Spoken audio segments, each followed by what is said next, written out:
Yo.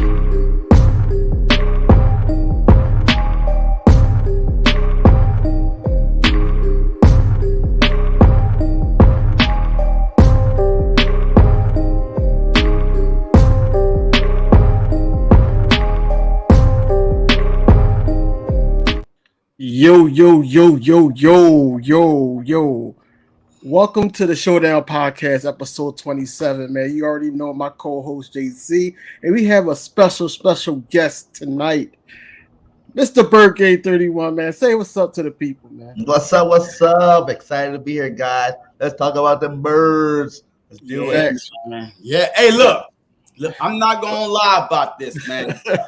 I've been looking for this YouTube video from when I first started doing YouTube.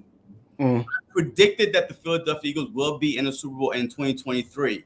I also predict, just based on the draft class we had, when I first started YouTube, and this past draft class, I thought that we was heading in the right direction. But I would definitely find that YouTube video because, I seen this coming miles away. So, hey, and it happened. We here now. We can't back out now. It's too late. We already here. I was working on that all day today, going back to the offseason when I was telling everybody, hey, it's about to be that special year. We're about to win the Super Bowl, baby. This is the year we're going to win the Super Bowl. I felt it, and that's what I'm definitely doing right now. I'm in the middle of writing all those receipt clips, and I'm going to make a nice little video out of it. Right. Before we get into anything, man, I do want to give a couple shout-outs, man. What's going on, Miss Bird Gang? Go ahead with your bad self. Let's see. D Aldrich, what's going on? What's up, D? Love Miss Bird Gang. Yep. Please like, share, subscribe to all channels, man. It's streaming on all channels. But I do want to talk about this, even though it's not really much to talk about because we didn't really do a walkthrough. We're doing a walkthrough tomorrow, but they did post this up. Basically, Landon Dickerson, his elbow. Everybody heard the news. But it's rest for him. Lane Johnson, Cam Jurgens, Avonte Maddox also rest, and Robert Quinn. Do y'all have anything to say about the injury report? No, the only thing is Dickerson, man. I mean, everybody else is just rest. I mean, toe is a toe, you know what I mean? And we all knew that Maddox, man, hey, he tried his hardest to be out there and was out there. So he's always going to be on the injury report. Quinn is going to be on the injury report. Dickerson is the only one. He did leave the game. I'm not sure if he even came back in, but he did leave the game with the hyperextended elbow. So that's the only thing, man. But hey, good. Thank God we have 2 weeks for him to just heal up, man. Because we need everybody on this offensive line, man. That's what makes this team go is the continuity on this offensive line. So we definitely gonna need everybody at 100%. BG? Yeah, when I heard 22 starters starting, I was good with it. We got 2 weeks. It's going to be fine. We can go out there and have a full strength roster to go make some noise in the Super Bowl. Yeah. Facts, man. And I'm just happy that they did say that he was going to play in the Super Bowl. So that's good news to hear. We do got 2 weeks for everybody to heal on our all 22. So hopefully that, we come out full strength to the point where, we're giving our all. This is the last straw. We got one more. One more. And this is it. This is it, man. But like I said, Landon Dickerson is playing. But I do want to get into this right here, man.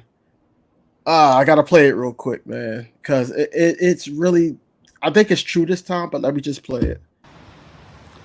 Good morning, guys. I'll get to the point right away. I'm retiring for good. I know the process was a pretty big deal last time, so when I woke up this morning, I figured I'd just press record and let you guys know first. So I won't be long-winded. I think you only get one super emotional retirement essay, and I used mine up last year. So really thank you guys so much, to every single one of you, for supporting me, my family, my friends, my teammates, my competitors. I could go on forever. There's too many. Thank you guys for allowing me to live my absolute dream. I wouldn't change a thing.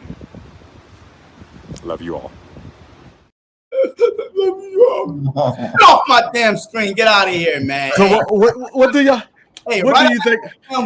Cloud. You should have been retired 2 years ago Right. on a high. But you try to chase another championship, and now you're over here crying and stuff like that. You ruined your whole goddamn life, and now you're over here crying and stuff. Get off my screen and let the young guns come in. But hey, you know what? In all seriousness, congrats to Tom Brady. You did the damn thing. A hell of a career, man. You know, his goal was to retire at 45. I think he's at 45 right now. So Right. reach his goal, and nothing was going to stop him from getting to 45. Not even his wife. So that dude Right. he was committed for sure. And now guess what? He gonna sit in his basement, soak, drinking tequila, and crying that he wasted the past 2 years chasing Super Bowl ring he didn't even get, and now he ain't got nobody with him. Yeah, lost all that to have a losing season, man. It's not good.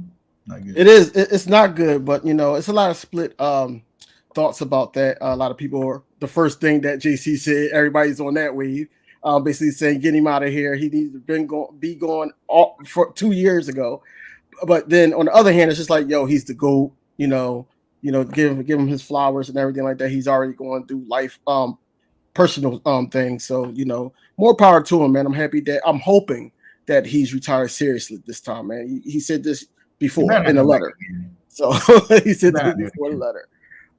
In other news, I do want to talk about some NFL news, man. We had some coach changes. You had D'Amico Ryan. He basically went to the Texans after turning down the Broncos. Sean Payton, he actually got signed to the Broncos on a trade from the Saints.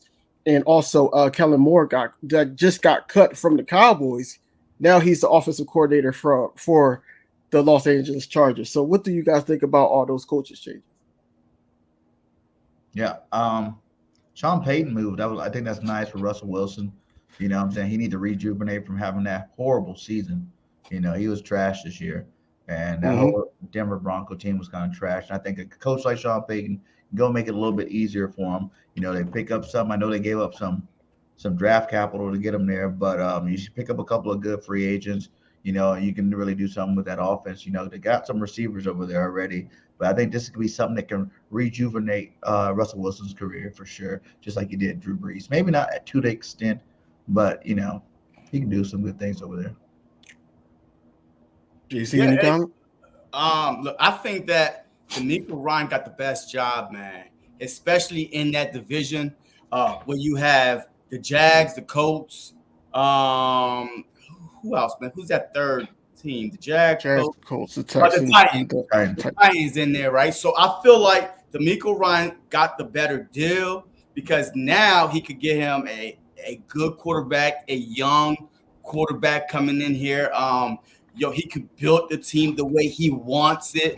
Look, Sean Payton, Russell Wilson, I don't think is gonna be the at the quarterback that he wants him to be, because I think that Russell Wilson right now, his mindset is I was up here and now he's slowly declining and it's basically like, hey, I just want to go home.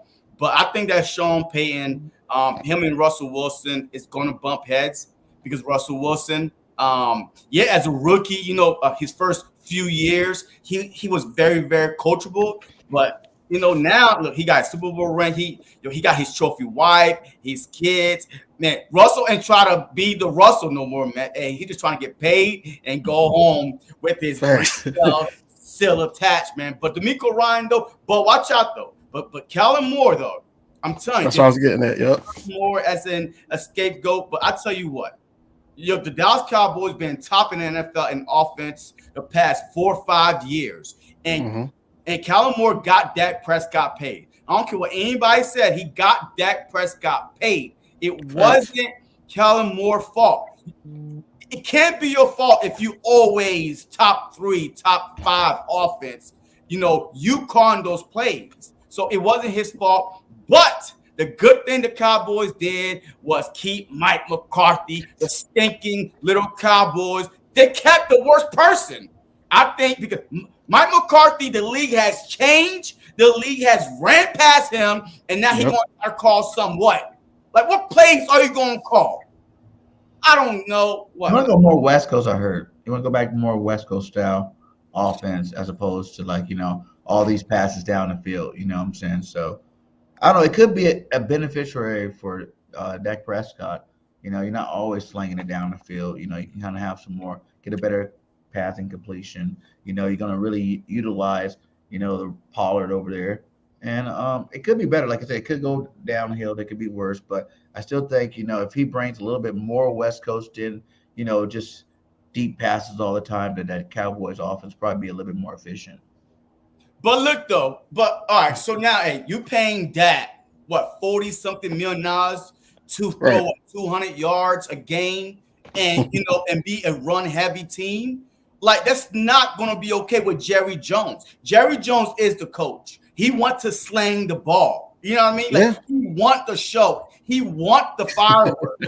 So, I mean, that's why I said that they kept Mike McCarthy. And I think keeping Dan Quinn was a big win for them.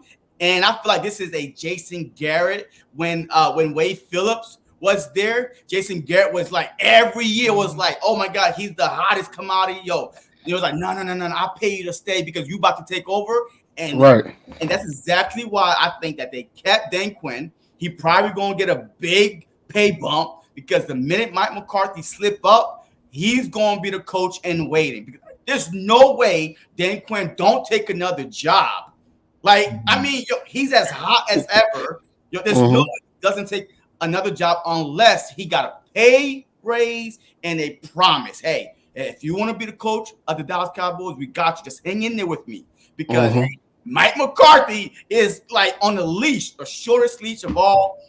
Dak Prescott about to go into his 8th season, and then you have Jalen Hurts already Pro Bowl, All-Pro, Super Bowl, might be Super Bowl champ, and you got a guy in the same division 8 years. They're both going to be on a short leash next year. Right. Yeah, they are. And I agree with everything that everybody said. I think that Kellen Moore actually won today because he goes from Dak Prescott having that horrible season, regardless of how people look at it, from their content creators to people outside looking in, to Justin Herbert. And he can actually elevate that offense even more to the point where now they're in the playoff runnings and going deep into the playoffs. Might not see one of the teams that we've seen this year in the playoffs because the Chargers is playing well. So you never know. As far as Sean Payton, I know Sean Payton was saying that Drew Brees and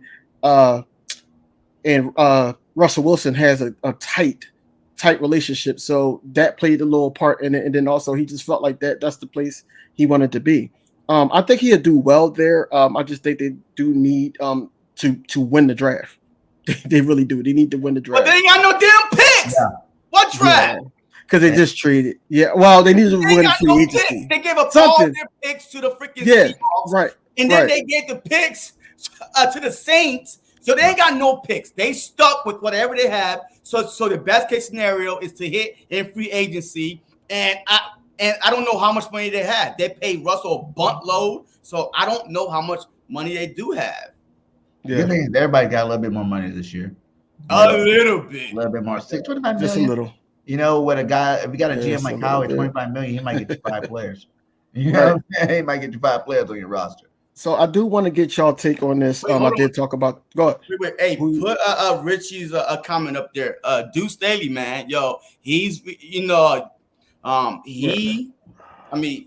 accepted the job, with Frank Wright, man, and I think that is big. Wow, that is a big deal, man, and I'm glad for Deuce, man, because after OC is a head coach, man. You know what I mean? Yeah, working his way up.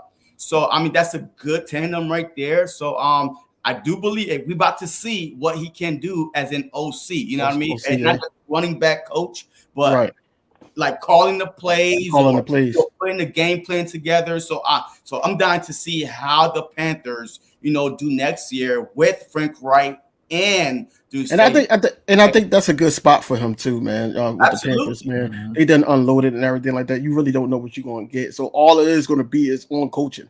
So that's really a good spot for him, man. Yeah, But that's like another Eagles, tree tandem right there. Deuce Staley, facts. Frank Wright. They were there. What Super Bowl year together? Wasn't he still there? Wasn't he there on Super Bowl year, Deuce? Deuce was. Yeah, he was. Boy, He's a went to runner. Detroit. Yeah, so yeah, that's gonna be something nice, man, to see those guys out there doing it.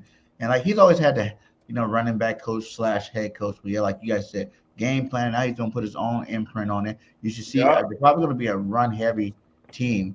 Right. And you got to get back over there, and we'll see what they do. Yeah. So I do want to get y'all take on one thing, man. I did talk about this a little bit, but I just wanted to hear you guys side on what y'all think about this. Might be your last one here because you might get the call. No, Philly's keeping me. We're good, bad, or indifferent. I'm staying here. Yeah! Go to parade. JC's coming back. You know why? Because he didn't get the job as the Texans. The minute the Texans say, "Hey,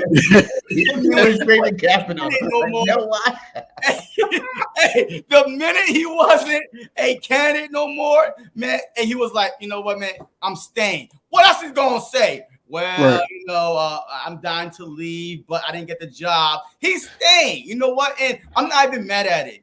Year one was a little shaky. Year two, he got players that fit his system. Maybe year three, now after we win the Super Bowl, once you win the Super Bowl now, you pump up your chest a little bit. Your play calling then start to be a little bolder. You know what I mean? A little blitz more, and then you reload to the draft. Hey, I kind of like it, man. Continuity is big, man. OC, DC, head coach, your players. Continuity is everything. So I like it, man. Yeah, it's good. It's a good move, man. He had a great year. One of the best defensive years ever for the Eagles, that's for sure. And like you said, it does take that. He was a first-year coach last year. It does take a little bit. People still want to see, are you going to develop? Are you going to get better? And he showed this year he got better. So like you said, JC, probably most likely will get a head coach job next year for sure in the offseason. Because now you're going to have a Super Bowl behind your back, and you're going to have another great season because our team's going to still be great next year. And you'll be able to go get you a nice little head coach job. You can get out of here. Man, everybody know that subscribe to my channel or follow me on any social media platforms. I'm up and down about Jonathan Gannon, the good and the bad, man. But overall, man, he did a hell of a job this year. He did do some things that was questionable, but at the same time, once you look at the game, back at the games that he basically played soft coverage and everything like that, started to become understandable on why he was doing things like that. But you want him to be aggressive. That's the type of defense that the Eagles been playing since I've been the Eagles fan. But now we got that front seven that's getting that pressure. Hey, he's doing well for himself, man. And I think we all on record saying that it's the talent, but he has to call the plays at the end of the day. So we gotta give him his flowers. So I am happy he's coming back for at least another year, just to see what he could prove again. Having us one of the top ranked defense. If he does, then I see him leaving the Eagles as well. And you also made that adjustment going into the playoffs. Like this playoffs, he's been calling 2 lights out games, man.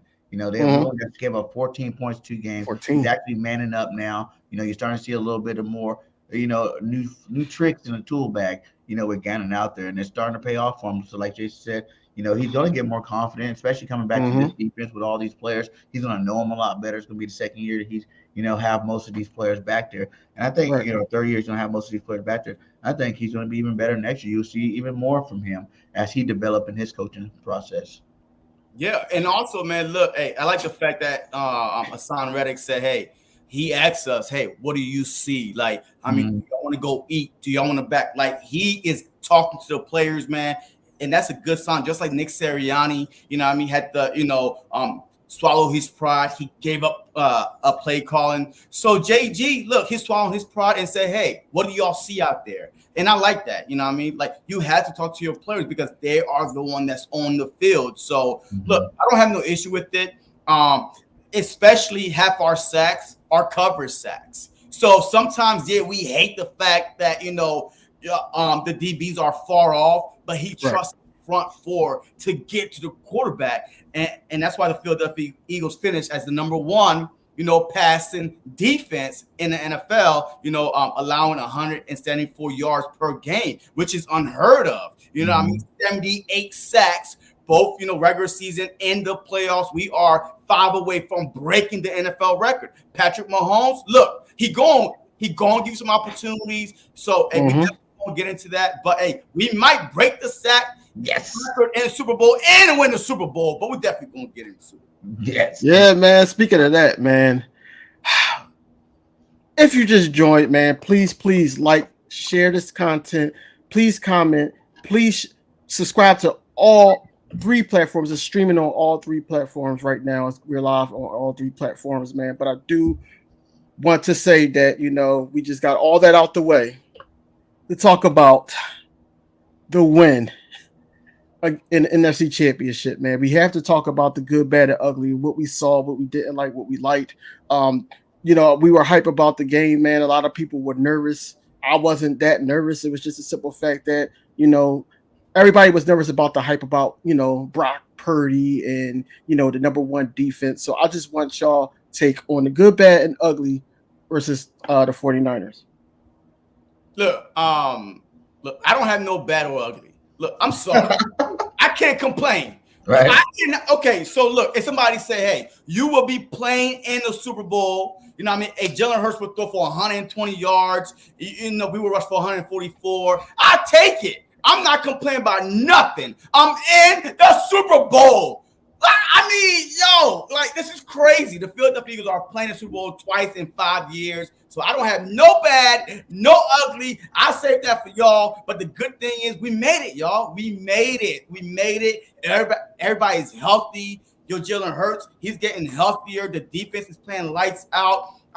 Look, I'm over here just smoke my cigar so y'all could go ahead and go. Well, hey, the good is, like you said, we won, baby. That is always the good, period. You know what I'm saying? That is amazing. Even though I told you guys it was going to happen, and we are there. But that is definitely the good that the Eagles are going to go win the Super Bowl this year. The bad would be, the San Francisco 49ers luck, man. They had horrible luck. You already had your 4th-string quarterback. Then you had the 5th-string quarterback. You had TMC thinking he was going to pass the football. He was throwing it into the middle of nowhere. It was horrible for them. And the ugliest is Hassan Reddick, how ugly and nasty he is on that defense, man. He is so amazing. He gets after the quarterback like none other. He's probably on the best streak ever for a defensive pass rusher going through this playoffs, man. He is ugly out there when he makes them opposites look like. Man, the good, first thing is first that we won the game the way we did, man. Like BG said earlier, we allowed 14 points scored on us in the whole playoffs. So the score is actually 69-14, which is amazing. It's amazing. So we went against the number 1 ranked defense in the regular season, but we've been the number 1 ranked defense in the Super Bowl. Not Super Bowl, the playoffs. I'm sorry. But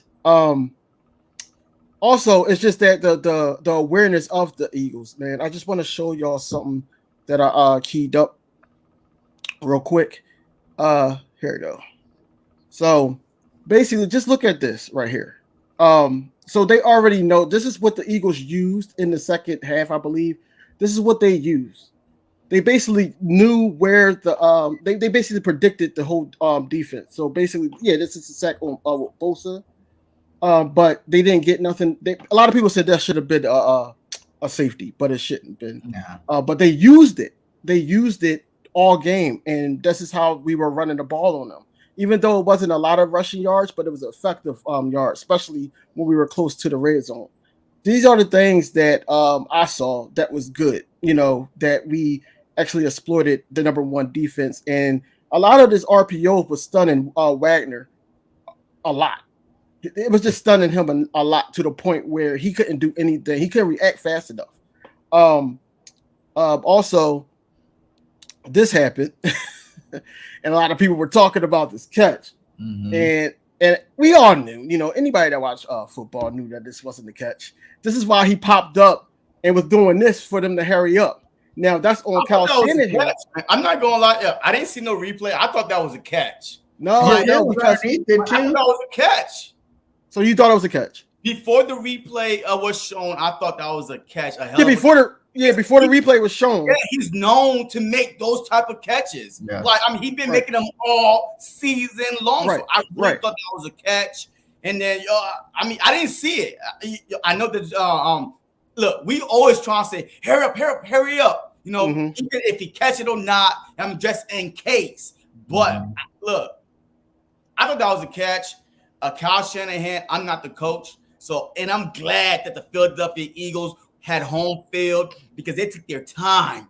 Hey, they took their time to show the replay. Imagine you are that guy, you showing the replay while they're trying to hurry up. Man, you will be banned from the link. Your job is home field advantage for a reason. Take your time. The replay after the next play. So really, I thought that was a catch because he's known to making those catches.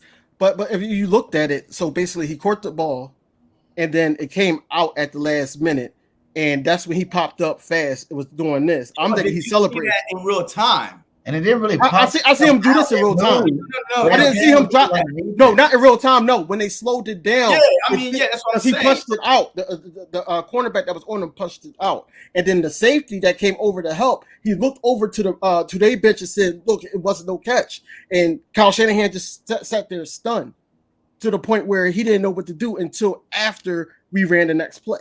And that's why it's so awesome that Devontae Smith is the Slim Reaper, and everybody put that respect on him. Shanahan had to guess, am I going to waste a timeout when this guy makes catches like that traditionally? Right. You know what I'm saying? Like, that's what happens when you're in that situation as the head coach. You know, if it was, say it was maybe Watkins or who else is farther down, Pascal or something like that, Shanahan probably throwing that flag. You know what I'm saying? But you let it be a A.J. Brown or Devontae Smith. You don't hesitate about doing like, do I want to waste it? Because he probably didn't make that catch. And that's the benefit of him being a great player.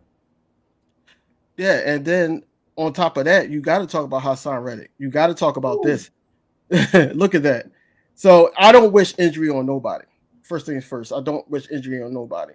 But, you know, he got that pressure on him. And we got to him. Once we got to him, basically, he went on the sideline, you know, said he can't even throw the ball anymore because of that hit. And then they wasn't going to call it a fumble. They called it incomplete at first. You know, I felt like that another good is basically, you know, all the adversity that the Eagles went through that game, like the punt that hit the wire. That's one of them. They actually went through all that just to, you know, stick to their game plan, stick to the script, and basically, look, we came with 4 rushing touchdowns on the number 1 rushing defense and the number 1 defense overall in the league. So I kept saying, basically, we not the Cowboys. We not them. You know, we're going to sit up there. We're going to show out on defense, on offense. You got to stop everybody. I'm thinking they're going to be more of an air attack. And that's got a lot of people questioning Jalen Hurts' shoulder. That's another story for another day. But I think the run game worked perfectly. I'm happy that they stuck with the run game finally and not sit up there. And if it didn't work on the 2-yard carries or anything like that, they just start getting pass heavy. I wanted them to, you know, establish the run early. So, you know, things like that, what I just showed you guys, could happen. Yeah.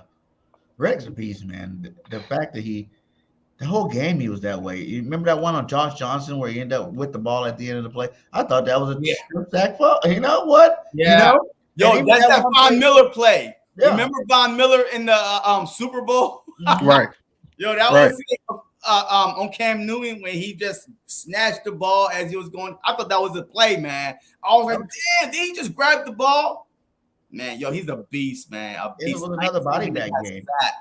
49ers content creators were saying that was rough for the passer. I don't think so. What it was, I don't think that was that didn't get called. Right. No one was going to stop Joseph. He could have ran right into the end zone. If he gave us a fumble, he should have gave us a touchdown, but he probably didn't continue it all the way out. If I was Joseph, he should have just ran to the touchdown. You know, he started running that way, but right, man. It was uglier, man. Yo, imagine if AJ Brown caught that, right? If the ball wasn't like 2 yards ahead, right? Boom, that's a touchdown. Imagine if Quez had to slow down, right? Because Quez had a beat on him. So if Quez had the ball that he threw to AJ, that would have been a touchdown. Touchdown. You know what I mean? Yep. And then if AJ had the ball that Hurts threw to Quest, that would have been a touchdown because the speed difference, man. So, we left 14 points off the board. So, I mean, this game, as a run heavy it was, this could have been, man, Hurts could have threw for like 250, 300 yards on these boys easy. He could have. And a lot of people were saying that, he wasn't really throwing the ball that much because of the shoulder. But I think that the shoulder is fine. I just think that the game plan was to neutralize their defense. That was first and foremost. That's why this game you didn't see AJ Brown complaining about not getting too many touches. So, and we just won NFC Championship too. So that plays a part.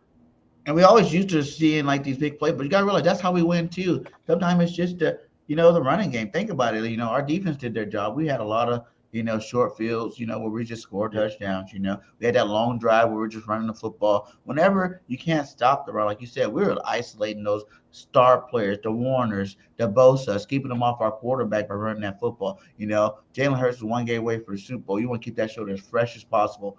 And the fact that we did it, like I knew it was going. I told everybody it was going to be a blowout. All my friends in Cali, they're like, "Oh, we're about to beat the Eagles." I'm like, "No, we're about to blow you guys out of the water." Because it's kind of like the Dallas defense. What did we do the first game against Dallas? Right. Defense when they're on fire. It was the same thing, kind of almost the same situation. Backup quarterback on fire. So you think he's about to do something against our top-ranked defense, and then our offense is really neutralizing their best two defenders on defense.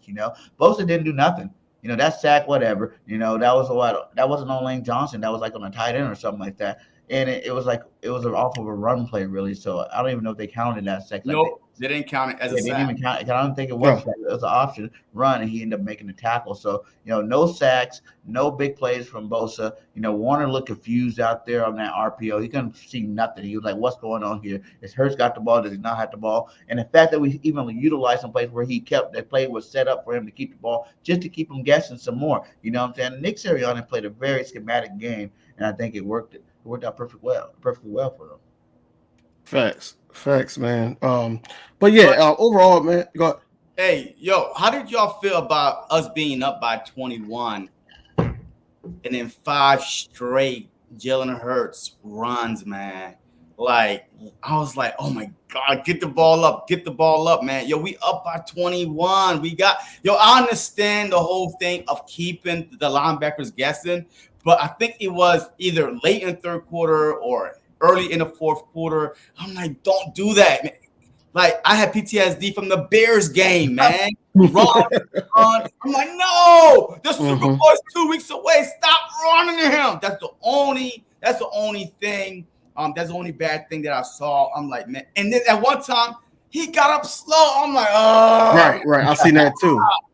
I was like, oh no. I seen that too. He did get up slow, man. I thought he hurt himself again or just aggravated it. I said, no, man, we got to stop running with him, man. But you still got to keep the defense on their toes, man. This is playoffs, man. It's one and done. And I do agree with you. I think that they're thinking like, look, we got to put everything out there on the table, man. And our best wild card is Jalen Hurts. So Jalen Hurts with his legs or with his arms, that's what's going to beat him. Those little things, the 5 runs, that was frustrating to watch because it's like, a lack of play calling almost. But at the same time, it did help with the RPO. It did help that, he's running. So now we got to get back to, guarding Hurts. And then that's when Kenneth Gainwell's, the Miles Sanders, the Boston Scott started to, get it going. And that I think that was just part of the game plan. Honestly, I don't think they were just out there trying. But man, and we up 21, bro. We up 21. Right. Out there, he done tore his whole little abdominal muscle out there playing. Like, this is the playoffs, baby. Like I said at the beginning of this, all these guys, you're not going soft for none of them. They're all getting paid a lot of money. If they get hurt, we're lucky enough to be a team deep enough to have to, really substand it. But I just feel like, you can't you guys just keep going. You can't show fear, going into like a Super Bowl game. Like, yeah, we were winning already, but now you want to show that we don't care. Jalen still is Jalen Hurts, and he's not hurt enough where he won't be playing. And let's show everybody he can take some hits. Let's show everybody. So you don't think that going into the Super Bowl, if he, if you're babying him, the Chiefs might try to game plan something up to where you really taking some hits at Jalen Hurts. So right. See, that's the same thing that we were saying, right, against the Bears. And then, bam, something happened. It was like, why are you running him so much? Why are you running him so much? That's true. The only thing I'm saying is we up 21. I don't give a damn. We up 21. Like, no quarterback on the 49ers. They had no quarterback, no threat. So you don't run your quarterback 5 straight times. And literally, he got up slow. I understand. Yes. But the difference is Jalen is number one runner on our football team. You know what I'm saying? Like, he's the leader of that running game too, though. He's not just the leader of the pass game. The I hear you, Bergen. I hear you. I get what you said. I get what you said. He got out unscathed. Yeah. Up 21. Bench him. Put him on the sideline. Get Minshew in the game. 2 weeks away, Super Bowl. Yo, we're so close, man. Yo, 2 rings in 5 years. I'll take it. That's the picture, man. Like, hey, Minshew was better than all their quarterbacks that they had. Josh Johnson. One-on Purdy. Christian McCaffrey. Come on. Yep. When they had him in that quarterback, I said, yo, game over. Game over. Game over, man. But I do want to get into something else. That's a good one. It's just talking about like the hate that the Eagles, the disrespect the Eagles are getting, man. For instance, they said that we didn't really play anybody before this game. They were saying Brock Purdy was going to take us out, man. He was 4 for 4 before he got hurt. If he played the whole game, there would have been a different outcome. And then they was like, basically, yeah, they was rooting for the San Francisco 49ers to the point where they won 11 straight. I think Brock Purdy won 8, something like that. Mm-hmm. And basically, just look who they played, though. You know, not the top 2, because that was probably the best teams that they faced. But they did play the Seahawks before in the season. But they didn't really play anybody. Let me take that off real quick so you can see the other teams. So they played the Rams, the Chargers, the Cardinals, the Saints, the Dolphins, the Buccaneers, the Seahawks, the Commanders, the Raiders, the Cardinals, and then the playoff games. I don't think that was a tough schedule at all. I think that it was more so it was just a hot run by that team, especially with their defense leading them. I don't think Purdy did anything that Jimmy G or Trey Lance couldn't do. But they were really like boosting him up to possibly win Rookie of the Year or Offensive Player of the Year, whatever they was trying to boost him up to do. But we already knew that he didn't really face a defense like ours. And the work before us, it was the Cowboys. And I guarantee that our defense is way better than the Cowboys. We have too many pass rushers, and we have the best secondary in the league. So, what do you guys think about the all the hate from first of all, the San Francisco 49ers? Yeah, from the start, man. Look, like you just showed those teams. They go off of last year. You know, a lot of hate comes from off of last year. When you go, oh, you didn't play nobody. Well, last year the Niners were in their best division in football. You know what I'm saying? So they count all those games against the best. You know, they're like, oh, look, all the talent they're going against Seahawks. You know, and they actually did have a good year. You know, Cardinals, Rams, Super Bowl champions. So they're like, oh, that schedule was amazing. The Eagles don't have a good schedule, and we played the best division in football this year. You know what I'm saying? We didn't sweep them like I wanted to, but we went 4-2.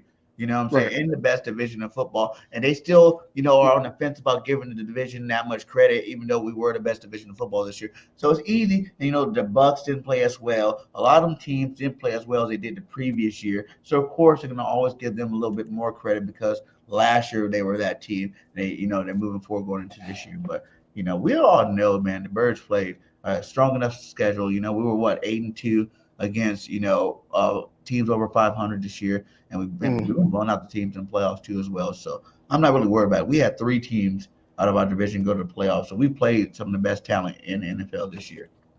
Right. And that's what I don't understand, how they saying that it was a tough schedule when the Cowboys played similar teams in our schedule. So did the Commanders, so did the Giants. You know, and all 3 out of the 4 teams went to the postseason, which means that our division was one of the toughest, if not the toughest in the league. So how didn't we play anybody again? I just don't understand that. We went 14-3, you know. Then they start talking about us going 14-3, having a bye, then having Giants team that went 2-4-1, and Daniel Jones, and then also Brock Purdy basically being a rookie. But they was piping them up, national media and everything. They was piping them up, both teams, before they even came and seen us. But since we made it look so easy, to beat these teams, then it's like, okay, well, it was just them. Now wait until you see them. Now they saying, wait until you see Mahomes. So it's like it's always another bar that Philadelphia Eagles got to climb, and we always step up to the challenge, and that's one thing I love about this team. But the hatred is real with this team. The disrespect is real with this team, and I think they feel off of it. You heard Slay talk about it. You heard Fletch talk about it. Everybody took what George Kittle said personal, and basically went in there, and Debo Samuel, when he said it wasn't that loud at the link. They were just looking at everything that they said, and they used that to fuel them, man. So I'm just happy that this team could actually bounce back from all the disrespect, and they just got their ear to the tube or the radio, just listening to what everybody is saying and going right in on this team. Howie too, guys. I think Howie's paying these people to say it.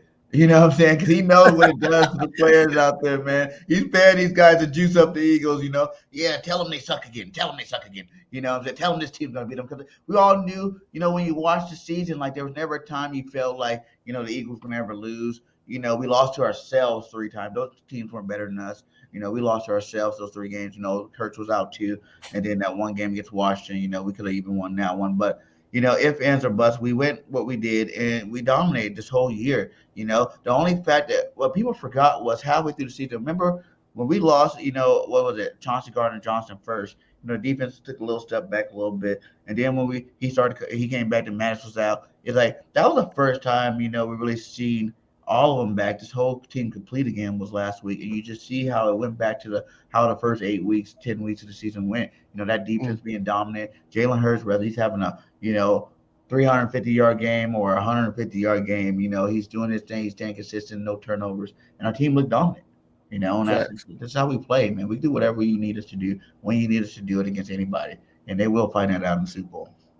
Yeah, look, I like the fact that we getting hate on. I like the fact that we lost 3 games. I mean, I like it all. I mean, I do believe that a team need to lose. I do believe that a team need to go through adversity before, they go into the playoffs or, whatever.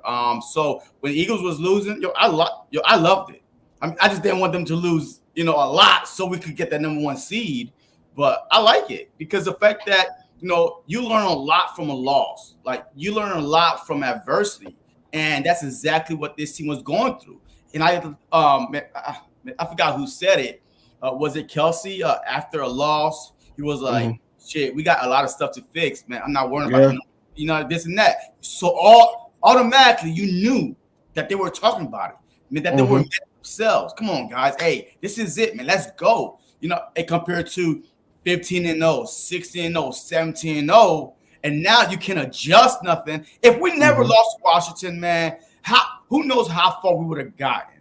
Because we wouldn't have Sue, we wouldn't have Joseph, none of those boys, and they helped us, strengthen that run defense. So I like the fact that we lost when we did lose because it refocused this team. Even and who said it? AJ said it. Look, there's no more undefeated talk. It really, start wearing on the team throughout the season. The longer you go undefeated, because that's constant. Hey, when y'all gonna lose? The media is like, when y'all gonna lose? So it weighs on the team. So, and I'm glad that we finished the season 14-3. We got the number 1 seed, and I'm glad these people are hate on the Philadelphia Eagles because after every game you hear it. The first game was like Reddit came out and said it. Hey, we hear all this talk about to be a takeover. Hey, Fletcher Cox, last game. Paper defense. Okay, so Kelsey, I saw something on Twitter today, right? That Kelsey, I guess he responded to all these rocky photos with the Giants, with the Patriots, with the 49ers, all the scores like 31-something. He said, look, Chiefs fan, don't fuck with the Rocky statue. Right. Hey, do not mess with the Rocky statue. Hey, just leave it alone. So, I mean, because even he knows. Hey, he said, I'm not talking no shit, nothing. Yo, I'm just going to be, hey, give him as much respect as possible. No, I need y'all to talk crap because that's how we feed off of. I think we feed off the negativity, man. I really feel like that our players, like, we don't need to be underdogs, but we just need something to, like Michael Jordan, right? Yo, like, he be making up shit. Like, what? What? You said something about my mama? Nobody even said nothing about his mom, and then he go out there and bust your head. He needed that extra motivation.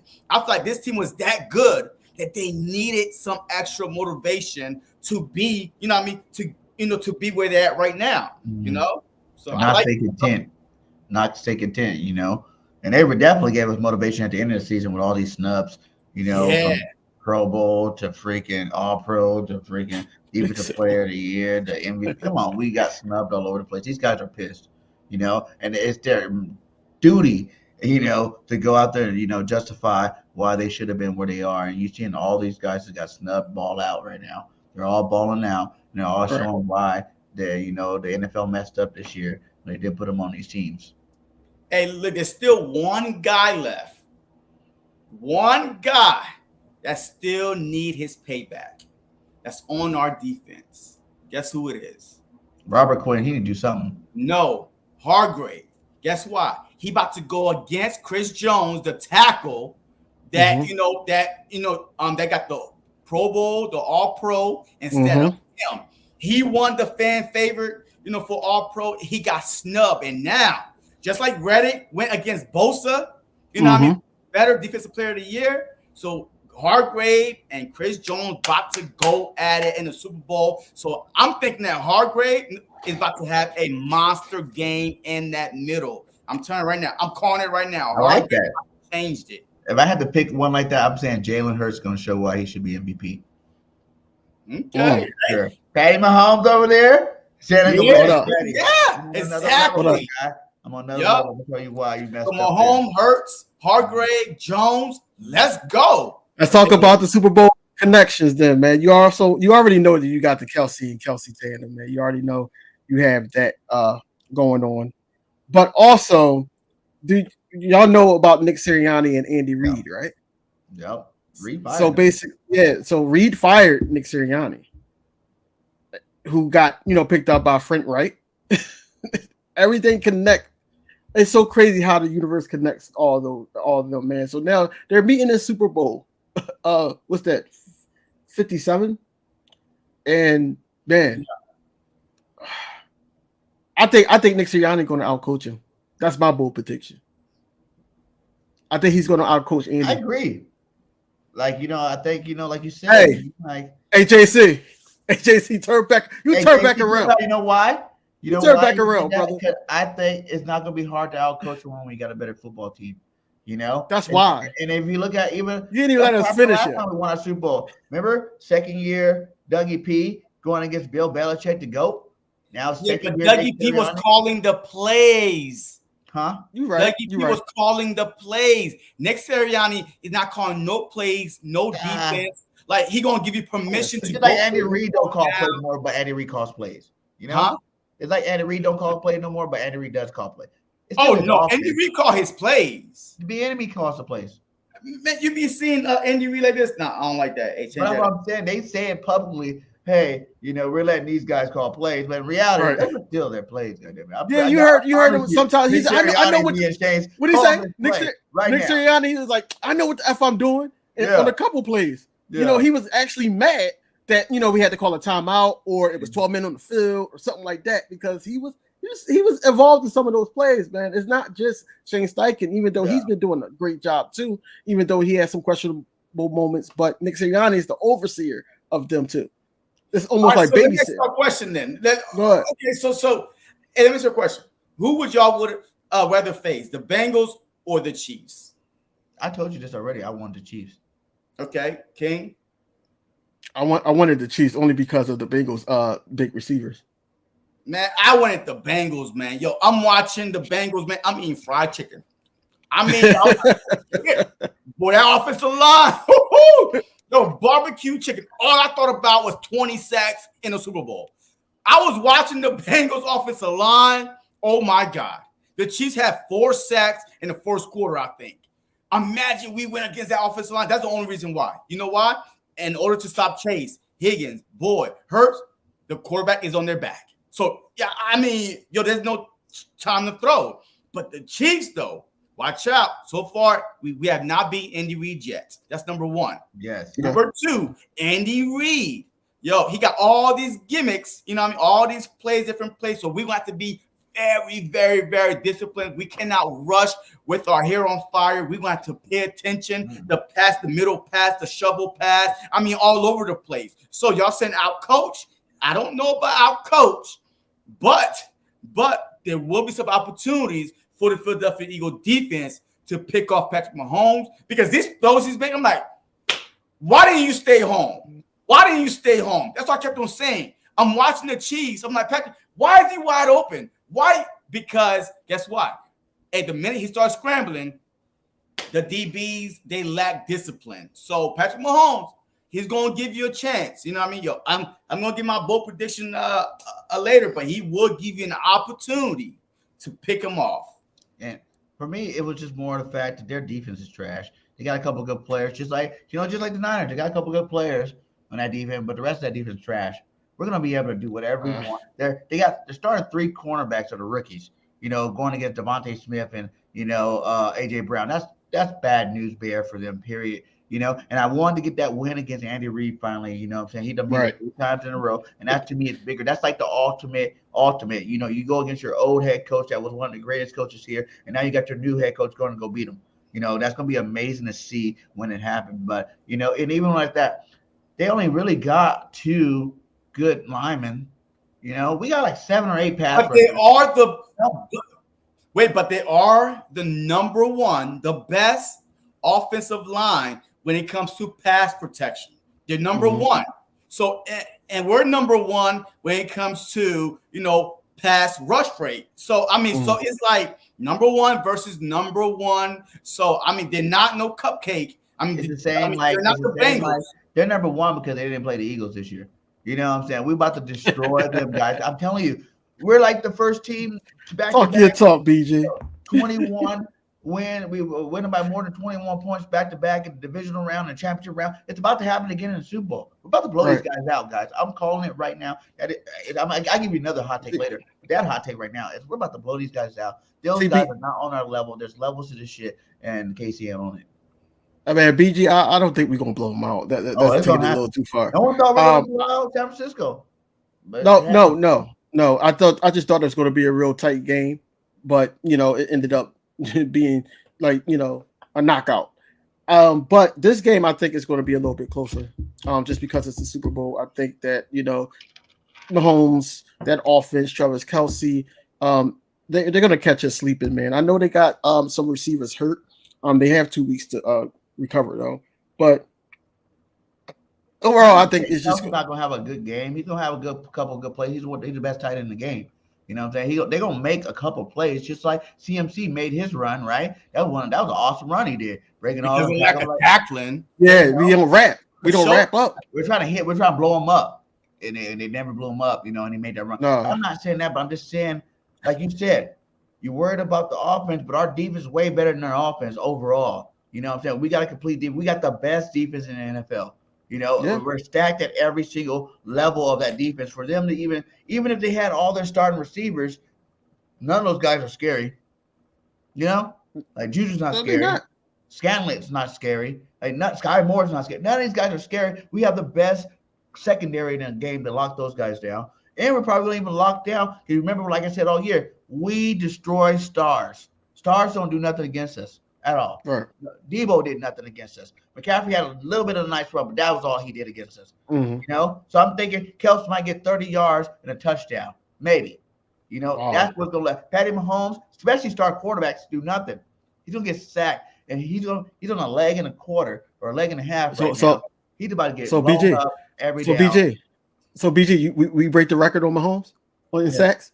Yes, we didn't get it at the end of the season, but I think we do get it in the Super Bowl. Did we get the 5 sacks? Yeah. I mean, Reddick get 3 by himself. As you just said, they got a decent pass block. Yeah, So, but I also said that Mahomes, like, look, Mahomes is not a pocket, just sit in the pocket. He's not. Right. The key is going to be Maddox. You know what I mean? Just sending that blitz to get Maddox. You know, Hassan Reddick. You know, beating his 1-on-1. So I feel like that Mahomes. Look, if the Bengals could get 2 on Mahomes, we definitely could get about 4 or 5 on Mahomes. So, what do they got? The Bengals got like 5 or 6 sacks on them, huh? What Mahomes? I think the Bengals got like 2 that's or a good something. question. I think they got 5 sacks. They were talking about how they got 5 sacks. Like the offensive line is that's like you're saying like pass blocking percentage, but what's your overall ranking? Like what's their overall ranking as offensive line in the NFL period? Like overall run in pass. Like that's what really matters. We always get so carried away with individual like sectional stats. You know what I'm saying? Like, oh, they can block the best out of anybody, like a percentage rate and all this. Who cares about that? Are you the best offensive line or are you not? You know what I'm saying? We got the best offensive line, period. You know, these Bulls go against them every single day in practice. You know, just like our offensive line go against the best defense every single day in practice. Iron sharper iron. They not on our level. And those guys are going to – they're going to look suspect. They're going to look suspect, I'm telling you. Yeah, man. Shout out 3 times. 3. Okay. Yeah. So we could get shout out, man. So shout out to our offensive line too. They playing hurt. They're gonna play through these injuries just to get this ring, man. So big kudos to them, man. Landon Dickerson, Lane Johnson. I don't know if Kelsey's going through something. And shout out, go back to last game. Shout out to Jordan Mailata because I was the one that said that he needed to have a strong game. He had to. And you see that play when he pancake what you call him? He pancake Bosa. Man. It was just a sight to see. I was happy because it wasn't all on Lane, because Lane is still dealing with the groin injury. But our defensive line is amazing, man. Our defensive line is amazing. That pass rush is amazing. I need TJ Edwards to step up and make some beautiful plays, man. Like I know he can. This is the last hoorah of the season. Also, Kaiser White. Kaiser White been playing well, on the low. We need him going. Marcus Epps needs to be making some big hits. And this is going to be, honestly, I think this is going to be a CJ Gardner-Johnson type game. Honestly, I think so. I think that, it's going to be some tip passes, and Gardner-Johnson is going to be right there. It's going to be some crazy passes from Mahomes, and Gardner-Johnson going to be right there just to, make the tackle or break it up. It's going to be a great game from CJ, man. I don't think that this Pat Mahomes led offense could do anything with our defense at all. I think their cornerbacks is going to struggle with our receivers, and especially Dallas Goedert. And also, I just think that we need to stick to the script and just run, just run the ball with Miles Sanders. Do what got us here, and then also, it's the Super Bowl. You got to be willing to try something. If those things that you planned and practice didn't work, try something else. Try something. We got to adjust in game instead of just waiting until we're down. We can't go down 7-17 halftime. They get the ball back. We can't do that. We can't. I don't think we game for real. I think Jalen Hurts. It always happens that way. That really low. Think about it. Run, control the game, running game. If you look at the next game and after, every time we do it, okay, it's big plays, big games. You got AJ. AJ's not gonna sit there 3 games in a row and not get 100 yards. You know what I'm saying? Like he's been waiting for this his whole life. I'm not saying that we can't win without them doing it, but I'm just letting you know AJ gonna be open. I promise you that. Thing I don't want to happen though is the Russell Wilson effect. All right, do not try to let make Jalen Hurts win an MVP. Look, because this is a team sport. All right, do what got you here. Do not get out of character. You know what I mean? Do what got you here. Control the clock. Run the ball. I mean, he could get 3 rushing touchdowns. You know what I mean? So he don't need to actually keep airing. You know what I mean? You want to control the clock because listen, our 3 losses came when teams running. Like the Commanders ran the ball 41 times on us, time of possession. The Saints ran over 30 times. The Cowboys ran over 30 times. So the key to not losing is to control the ball and you keep that offense on the sideline. Airing out sounds good. Hey, he still could run, play action, a 5-yard touchdown. I'm fine with that. But I don't want to air out in a shootout. I do not want the Super Bowl 52. All right, Tom Brady and Nick Foles. That game had to be aired out because you was going against, the GOAT, the greatest that ever done it. Came back from behind from 25 down. But we didn't have the team. This team is better than the team we had in 2017 all around. You know what I mean? Like from quarterback to the defense. I mean, all around, this team is better. So do what got you here. Do not get out of character. Well, that's part of what got us. Go for fourth and, but don't start airing it out. Think how many games he had like 300 yards and still almost 100 yards rushing. I think this is going to be that stamp game. We've been waiting for Jalen to have this stamp game, I thought it was going to be the Dallas game the second time around. I thought they were going to suck. He was going to suck it up and play and stamp his name in the record book. Stamp his name, as being the best quarterback in the league. And I think this is going to be the game he stamps his name in that book. You know what I'm saying? Like, I am the man. I am the number one quarterback in the league. I am the best. I set the bar. I set the temperature. And you guys got to get on my level. And I think this is that game with Jalen Hurts, man. I think he's going to go out there. It's not that we're going to be doing anything out of character, because what is our character? Whatever we need to do, whatever we want to do the whole season, Those 2 games we lost, it was hard to mention. Jalen plays both of those games. He doesn't get hurt play both of the games. Those are 2 W's, period. And that one game, and he made plays in that one game we lost against Washington that just, AJ fumbling the ball, Quez dropping the ball. Like, you know what I'm saying? Like, he made the play here or there. So it's time for him to really stamp, and I want to see a 350-yard game from Jalen Hurts, 3 touchdowns in the air. I want to see Devontae get his score. I want to see AJ get his score, and I want it to be one of the ones where like you can clear-cut see the difference in quarterback between Jalen Hurts and Patty Mahomes, because that Patty Mahomes will be throwing that football regardless. All that could happen though, but all that could happen without airing it out. You know what I mean? Hey, keep Patrick Mahomes on the sideline. This dude had 13 seconds, BG. You saw what he did last year, 13 seconds. Drove his team down 13 seconds. Now, I mean, even Tyreek Hill. Huh? Tyreek Hill was on that team. I know. That's how he did that. There's no Tyreek no more.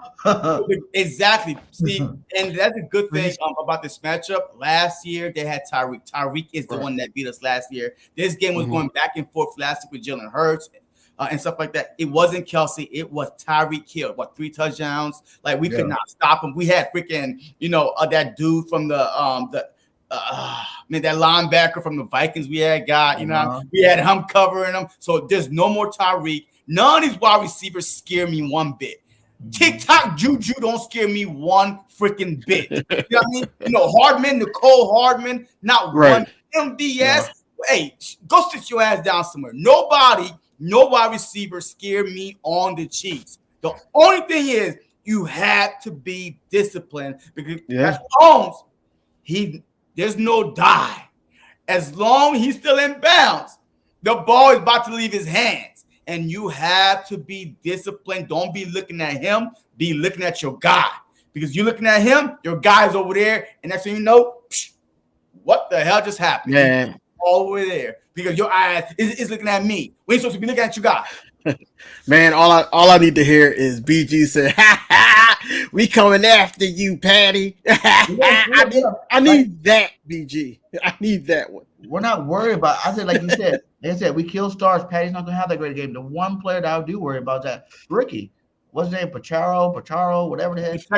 Pacheco, man, that guy's a beast. He's a rookie. That guy's a dog out there. And he's not a superstar yet, so he qualifies for not shutting down the superstar. You got to watch out for that guy making plays, because that guy's been making plays. The return game too. The return game. Mm-hmm. That dude's a beast out there, man. I like him. But like that's it, man. Like I'm not worried about nobody else. Like you said, our secondary is too good. And I promise you, from Darius Slay not ever making it to the playoffs, you watch his play since the playoffs have been started. He's been shut down. Bradbury. He ain't won no Super Bowl either. He's shut down. Like, these guys are winning the Super Bowl regardless. There's too many hungry dogs on this side of the field, and we about to go win that Super Bowl. They would not let our team, even if there was bad coaches, let the bad play calls cost them from winning the Super Bowl. And we got like a whole nother week. We 11 days away from the Super Bowl. Yeah, 11 days, man. I don't want to give too much, but I do want to give our let's just call it an early score prediction and an early bowl prediction on the game. But real quick before we go to that, look, the Bengals shut their running game down. Like 20 carries for 42 yards. Pacheco had 10 for 26. 10 carries for 26 yards. If we shut their running game down, Patrick Mahomes threw the ball for 43 freaking times. Like, the running game did not beat them. It was Patrick Mahomes. So we shut down their running game. Pacheco, was there, and Patrick Mahomes, he's gonna have to win this game with his arm, not on the ground. The Chiefs are not going this game on the ground if we stay disciplined and actually, make them just throw the ball. And what DB said earlier, while he said that our coaching staff probably could be the better coaching staff, because we already know what Reed's going to do. He's going to throw that football regardless. He don't give a damn. That's what kicked about here, remember? Reed don't care. He's going to throw that football 40, 50 times a game, and I even tell people when they're like, oh, Patty Mahomes has such a great year passing. Well, when you're throwing the ball 40, 50 times a game, your stats are going to look pretty good there. Think if Jalen Hurts even threw it 35 times a game, what his numbers will look like right now at the, rate that he's throwing at with 101 quarterback rating for the season. He would have 5,000 yards, you know what I'm saying? But he does a little bit different, and we don't have to rely on either. We just going to do whichever one works the best. And I don't think they have that option over there. They need him to go big. They need Patty to throw the ball 50 times and, have a great game. You know what I'm saying? But we also seen Patty throw interceptions late in games. But that's if it's close. I'm not even worried about it. I'm telling you, throughout this whole time, no team has even scored in the first or fourth quarter. They've always did their scoring in the second and third quarter. And I think that, we do the most scoring in the second quarter ourselves. We're still keeping that up. We kept that up last week. 21 points by halftime. We do what we do. And we're going to do it again. Like, no team, you can't even compare the two teams together. Like, our team's just different. We're way too good for anybody else. I said that before, and it's just logic. More when you got a team with 5 good football players versus a team versus 11 good football players, which team probably going to win 9 times out of 10? The team with the 11 good football players. So when you got more talent than the other team, in the biggest stage, it's going to happen. It's going to happen. Facts, man. Facts. But yeah, I just want to see a great game, man. We making history right now. It's 2 black quarterbacks in the Super Bowl. Black History Month, and it's just one of those things where it's though that some things that you don't see every day, and I think that Patrick Mahomes is going to be contained. I'm gonna say contained. It's not going to be one of those games where he's just airing it out and just destroying our defense, because I don't think anybody in the league right now can destroy this defense. But we can hope to contain Patrick Mahomes if he's healthy. Off that ankle. But my bold prediction, like I said, I think the coaching staff could outmatch their coaching staff. It will be basically the Avengers versus Thanos. That's basically how you gotta look at it. Andy Reid is a great coach, man, Hall of Fame coach. But we got some young coaches too that prove their rights, man. Head coaching candidate. And then also Nick Sirianni, a young coach that's actually in his second year head coaching and took this team to the Super Bowl. Who would have thought?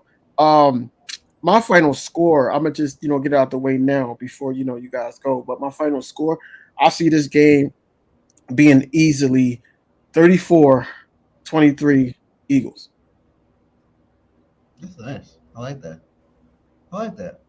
34-23 Eagles, man. That's a nice score, man. Man, I don't know, man.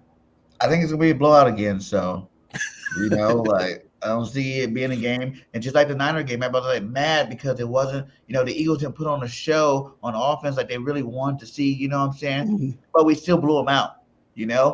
I think it's gonna be one of them like upsetting games where you're gonna be like, man, this game's not that fun because the Eagles are that much better.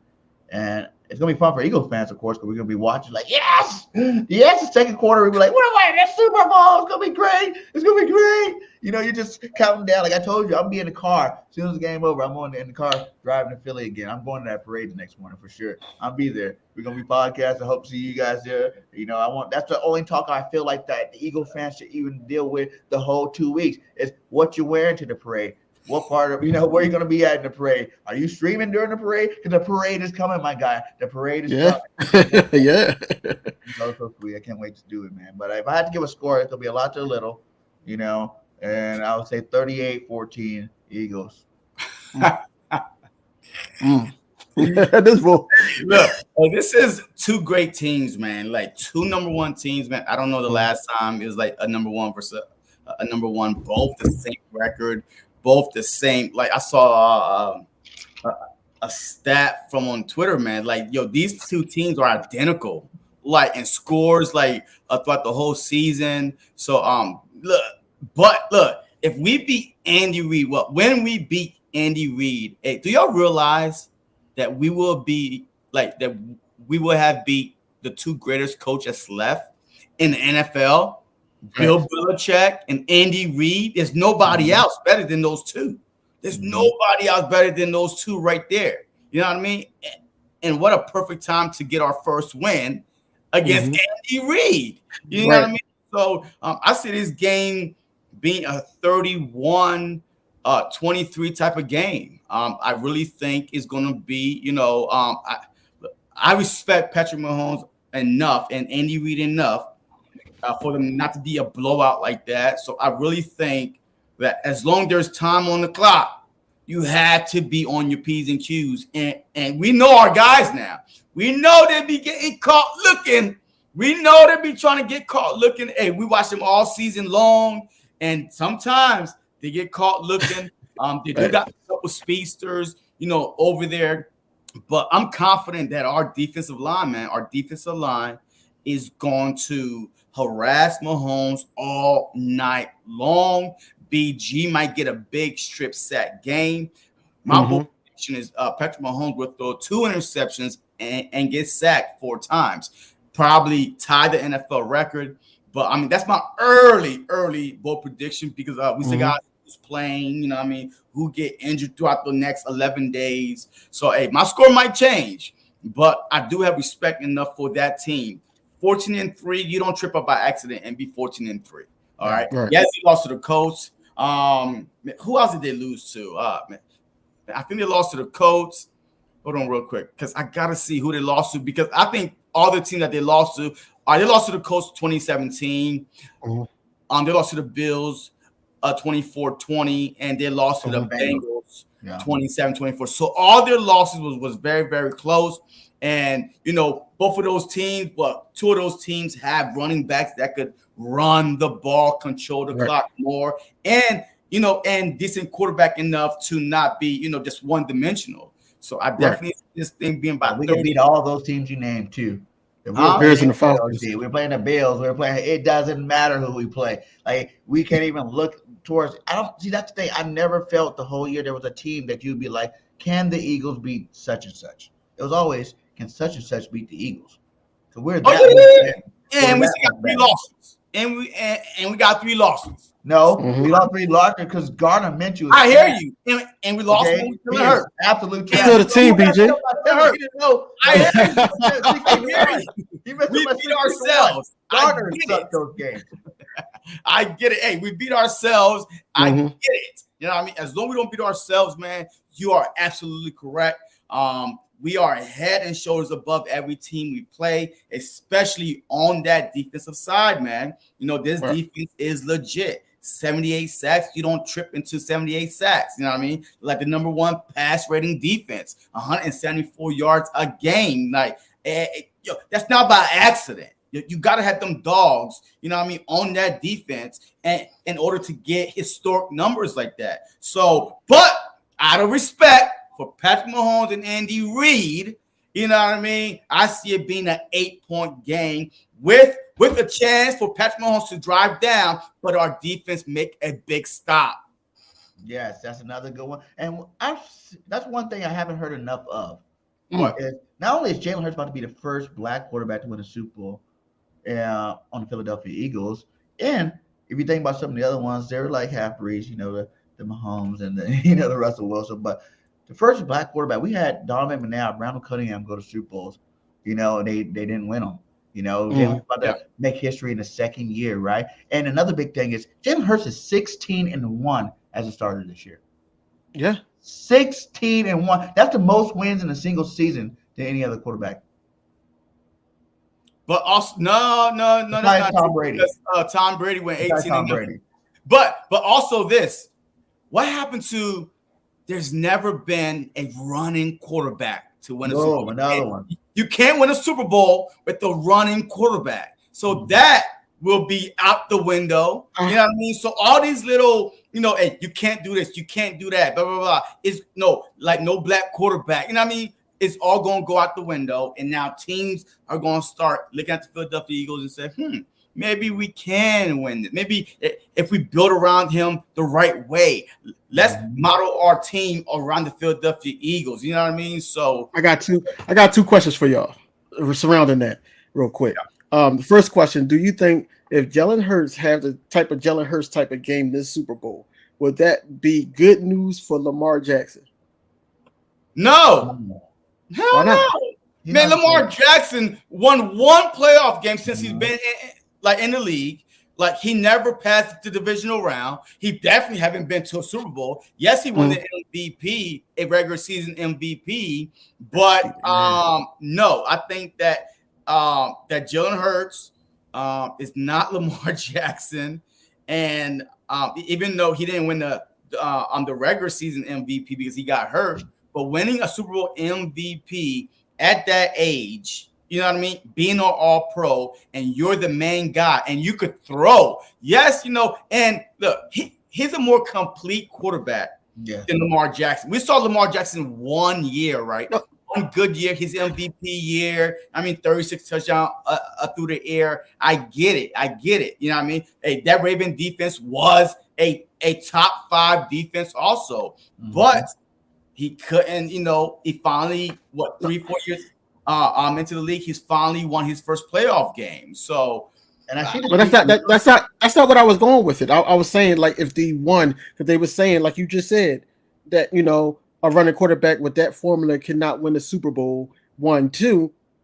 If Jalen Hurts have that running game going for himself, and that's the reason why we won off of the points, basically, would Lamar Jackson get a big payday? Because they're trying to build, just like you said, they're trying to build a team around him. No, it's too late. It's too late, because now he's going to require money, right? A buttload of it, and you can't build around him. This team is already built around Jalen Hurts. Like, hey, the only thing that we worry about now is, keeping which guys to keep. You know what I mean? So, look, and plus, half of our guys are key players are signed for 3-4 years. You know what I mean? So we're good. The Ravens still need pieces around Lamar Jackson. So even if you pay Lamar, you can't get nobody else. You have to go to the draft. But this team is already built around Jalen Hurts. So that's why I'm saying, regardless how Jalen Hurts do in the Super Bowl, hey, Lamar Jackson, look, hey, the Ravens might say, you know what, let's start over. If Philly could start over from 2 years ago, let's start over, right? Hey, let's go to the draft, or hey, let's get someone cheaper, built around that person. In the next 2-3 years, maybe we could be where the Philadelphia Eagles is. And I see how people say that with a running quarterback, they always want to go Steve Young. Like, Steve Young ran the ball sometimes, where it's like he's not a running quarterback. And Russell Wilson was more of a running quarterback. But Jalen Hurts is just a dual threat. I wouldn't even consider him 100% a running quarterback, because he does the passing game too so well. He does at a high enough level where you can understand that he's better. And he runs better than all these other cats too. Like, these other guys weren't rushing for 13 rushing touchdowns in the season. You know what I'm saying? Like, he does. I know we had the unstoppable quarterback seat that helped a lot of those touchdowns. But I just think Jalen's better than all these cats. Like I said, it's hard for me to even compare him. You really can't even pick a player and be like, well, Jalen Hurts is that type of player, because Jalen Hurts is his type of player. And there hasn't been another Jalen Hurts out there. I think after he has a great game in this Super Bowl, you're going to see why, people will start comparing other players to Jalen Hurts. Can you be like a Jalen Hurts? Can you find the next Jalen Hurts in the draft? And it's going to be very hard to, because there's not very many quarterbacks in the nation that's squatting 600, 700 pounds, they have athleticism through the roof, has a good enough arm to just, make every play on the field. And it does help that he has the receivers that he has too. So as long as we got all that stuff to nucleus the team together, man, Jalen Hurts is about to go. It's about to be epic. This is the end of the second chapter in Jalen Hurts' legacy book. You know what I'm saying? The legend. You know, because it's gonna be the GOAT of Jalen Hurts. We're gonna be calling him GOAT by the end of next year for sure. It segues. Yeah, right. It goes not right now, BG. Come on, man. Next year. I understand. Next year, I said we're gonna be calling him the GOAT. I know you're saying next year. What I mean is not. It's still too early. No, that fast. Y'all like to wait on Jalen. I don't wait on Jalen. I just call it like it is right off the jump. He's gonna be the GOAT of football. He's gonna be the best quarterback. Actually, this year he's the best quarterback in football. I think personally, he's the MVP to me. So a great segue. My final question: Jalen Hurts played Jalen Hurts type of Super Bowl. He gets the Super Bowl MVP. How much are you paying him and why? I think that TV deal giving us a little bit more money makes it a little bit more. I'll give him a $45 million contract right now. $45 million a year. Some people think it's gonna be $50 million a year, and I think we really can do it too. Like people worry about this offseason, like we got so many of these free agents that we must have back. Man, we have a lot of really high draft picks next year. Howard Roseman is a freaking genius in terms of picking up free agents to add, fill in some holes. We're gonna let some people go. That's just gonna be the bottom line. Every Super Bowl team does it.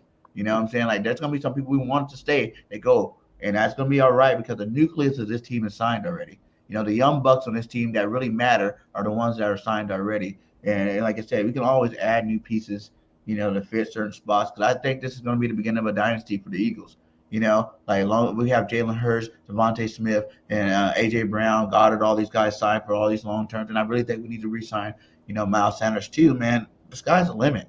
Our defense is super good. So if they just become good next year, this offense will carry them next year and, cover the little discrepancy if we had to lose a defensive player here or there, to move forward. But like I said, we got 2 first-round picks, top 10 pick. You can go get another defensive stud, plug in that defense. We still got a lot of defensive players that didn't even play that much this year that you're looking to see. Guys like Dean, Jordan Davis, and going to play some more. You know what I'm saying? You got Go draft a cornerback. Go draft another safety. Chauncey Gardner-Johnson needs to get re-signed for sure. And I think there's gonna be some players that we don't think, they might hit that free agent market, and we, just because they want a Super Bowl, think that they're about to get paid big time money, and they won't get it. Because they're older veterans, they won't get the money they're looking for, and they come back for a team friendly deal. So do you think that that Jalen Hurts? Hey, we know that his main goal is to win as much championship as possible. Do you feel like that instead of taking 45, do you see him saying, all right, hey, just give me 40, or 41, like just like a couple mil above Dak Prescott, because Dak Prescott haven't won shit. So now, like you see him, and just trying to do like a Tom Brady, not that low, but saying, look, I want these guys to stick around. I want to win more. I understand if y'all pay me, it's going to be kind of hard to keep a lot of people. Do you see him, being that type of guy, that will sacrifice a few million, just not to be the highest paid, not to reset the market and take a discount? I think that is the sacrifice, you know what I'm saying? But really the way it is set up, like I've been telling everybody, every year it's about to go another 25 million up. Like this money is about to keep going up and up and up and up to the point where you can be able to keep as many players as you want on your team. It's gonna be more like the NBA where like who do you want? And I think that, even now, if Jalen were to get $50 million a year, a lot of that's not going to start for like a year or two down the road. You know how he does it. He pushes a lot of that stuff back where it start really hitting the salary cap 2 years down the road. And Howard's a genius, man. I think he can still get his $50 million a year, and still we still have a team over the next, like I said, it's a 3-4 year window right now in terms of like for sure Super Bowl contenders. 3-4 years right now with the young bulls we got on our team right now. And even if Jalen does get paid, like I said, it's not the big hit on that is going to come in the back end as opposed to the front end. And I think we'll be able to win a couple more Super Bowls. No, I think I'm rocking with what JC was just asking. I think he would take the 40, just to help out the team, because at the end of the day, who gave him that chance? He was on Kelsey's podcast basically saying he didn't even know he was coming to Philly. He thought he was going. He said PA. He thought he was going to Pittsburgh. He's coming to Philly, so why not sit up there and make this team stick around for a year or two? Bring most of the people back there, because everybody's not going to come back at the end of the day. But I would want him to take that $40 to $41 million a year hit on us to the point where, he has the option to, but will it be fully guaranteed, or would you give him majority of it guaranteed? That's the question. Whatever it takes. I just feel like that's a big, we're talking about 40 million. This is Dak Prescott. This is like, Carson Wentz, contract back in the day. What Carson was like $30-40 million. Dak Prescott just got 40. We're talking about every year they talk about the next quarterback setting the standard, and I understand like to really set the standard, you'd be like a $55 million, a $60 million year. And if he goes and only loses one game this whole season, he goes 17-1, Super Bowl MVP champion, All Pro. That won't be a too expensive contract for him to get to 45, to $48 million. That would be that's what you call a hometown discount for the type of player that he is.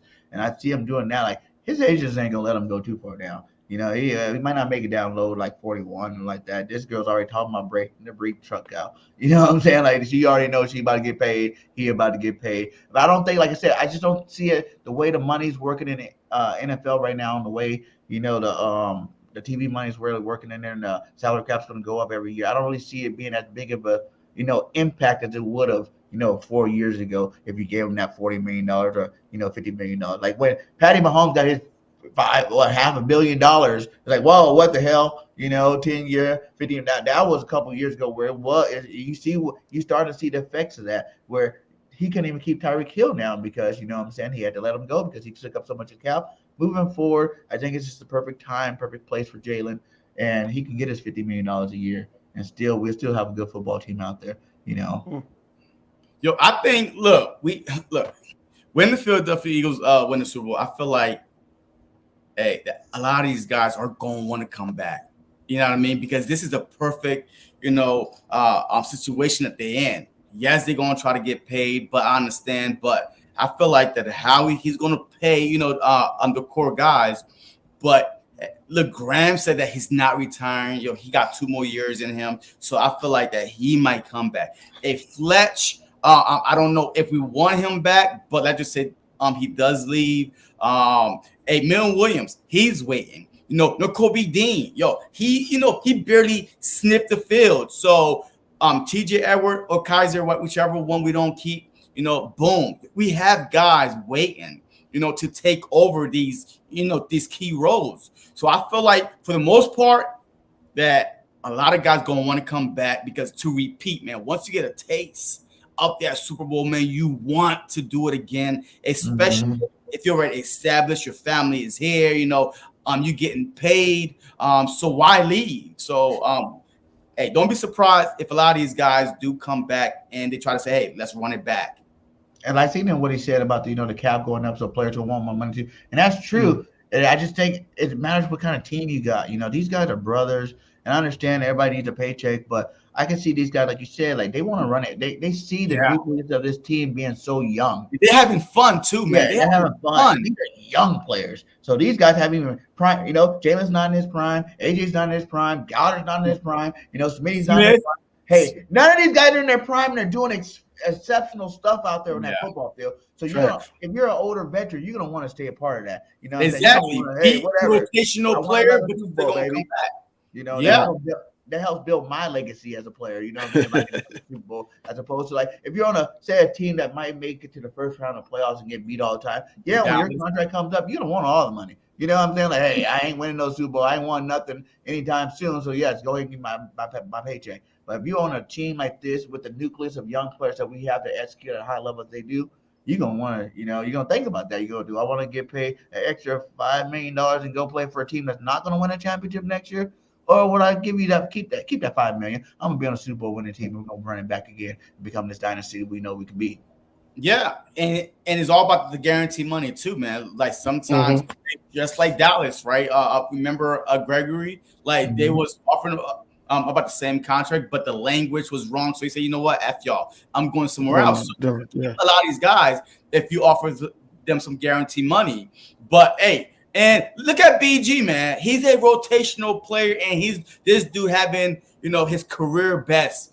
Career best. Because why? Because he's not out there every single play compared to if you do go to another team, they sign you to that big deal as an older player. And now you're going to have to be out there. I mean, they paid you to be a starter, to be out there. There's no rest for you. You know what I mean? So you're going to be out there. So now your production might get a little dip compared to just staying where you at. You know, Cox, a rotational player, BG, rotational player. Cox too been balling out the last couple of games. Cox is fresh. Yeah. Because he's fresh, because he's on rotation compared to if somebody else bring him in, and now he's going to get the double team, and he's going to play every snap, and he's not going to be the Cox that you see this year. This has been Fletcher Cox's best year since when? The Super Bowl run, when we had depth on that defensive line. You know what I mean? Chris Long and company, Barnett. You know what I mean? And Barnett is still here, folks. I forgot about that shit. Barnett be hungry next year too, baby. He was on the team. He about to get a ring and been out all season. The whole year. No, he about to get a ring. But that's your man. And even talking about that, everybody's the debate with Miles Sanders. You know what I'm saying? Like, oh, he had 1,300 yards, so he's going to get paid. He don't want his money. I think Miles will look at that too and realize that, like Miles told you he told you like a couple of times this year, my holes are open more because Jalen Hurts is my quarterback. You know what I'm saying? Like, that controls my rushing attack. That controls the yards open. We got the best line in the league. You know, those two things is a big reason why you had your 1,300 yards. And he don't want to. I'm not saying he's going to take, a super low bowl, but I think, what they said he's supposed to get. I can see him taking a $10 million a year, $8 million a year. His average, though, is look, the market value for for running backs, right, for Miles Sanders is $7 million a year. That is the market value. So I got a chart, man. It shows you each position, the market value. For Chauncey Gardner, it's $14 million a year for Chauncey Gardner market value because of the Latimores, you know what I mean? Like these other safeties, right? So his market is higher. Kelsey value is $11 million a year. So, I mean, Brandon Graham is like $2-3 million a year based on the market value. So these guys, okay, go test the waters and stuff like that. But I mean, look, just come back and see if we can match it. We can match it. Look, no, it is what it is. But look, for Miles, I think $10 million is too much for a booby. You know what I'm saying? You're paying for him in the future. I think a $10 million contract. What? CMC makes what? 16? Yeah. 15, 16. Yeah, but he's different. Been hurt too. He's been hurt his whole career for the most part. Yeah, he's been season-ending injury. You got Zeke Elliott. Yeah. Zeke Elliott makes like $15 million or something like that too. He's not even a starting running back on his own team no more. Yeah, he was though when he got paid. He was. And they just can't get rid of that contract. But he sure was the starting. So look, I see that Booby coming back on it's gonna be on the guarantee money. How much money guarantee, does Howie say, you know what?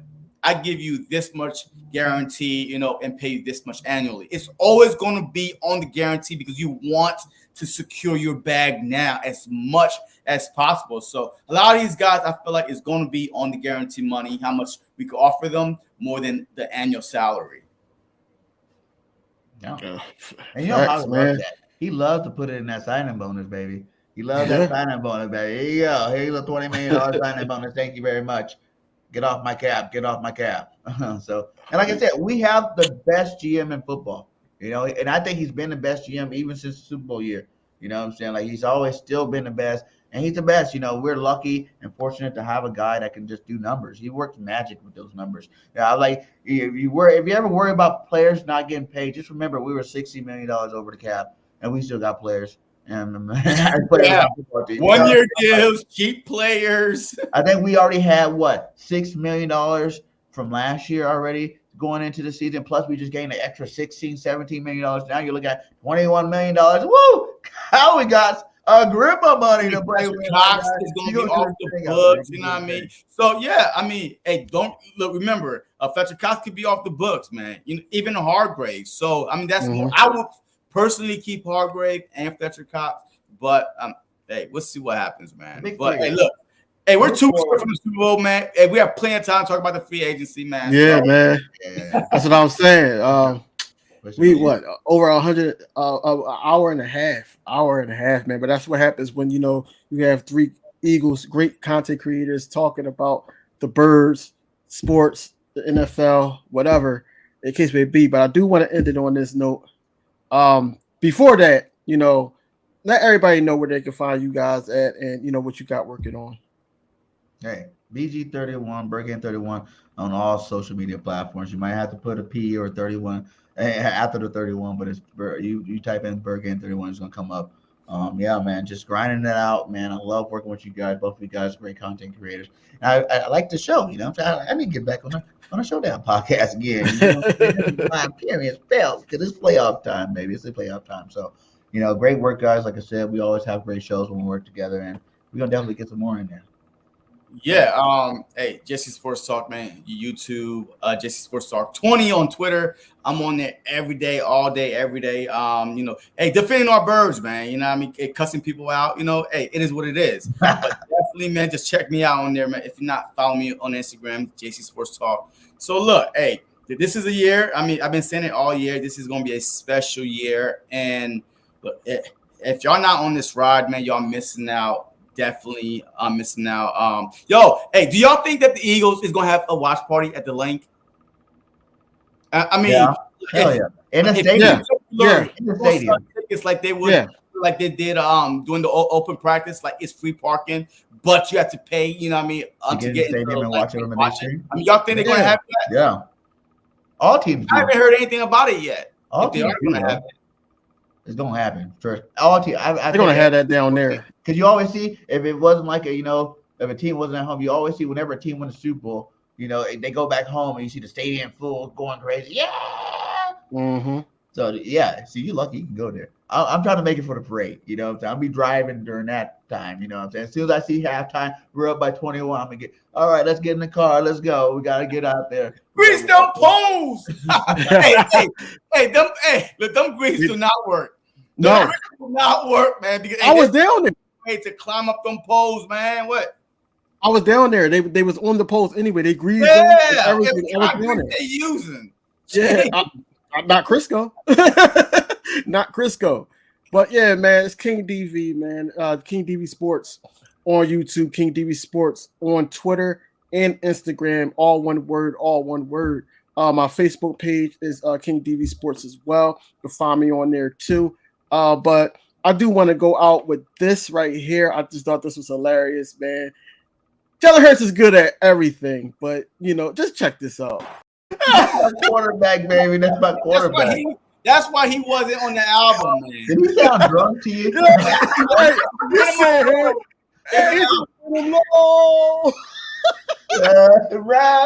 Man, no, you couldn't have been drunk that fast, man. But no, man. Like I said, man, it's a great show, man. Until next time, y'all, man. It's always Fly Eagles. Hit that like button. Hit that like button. Subscribe. Please comment. Catch y'all next episode. Peace.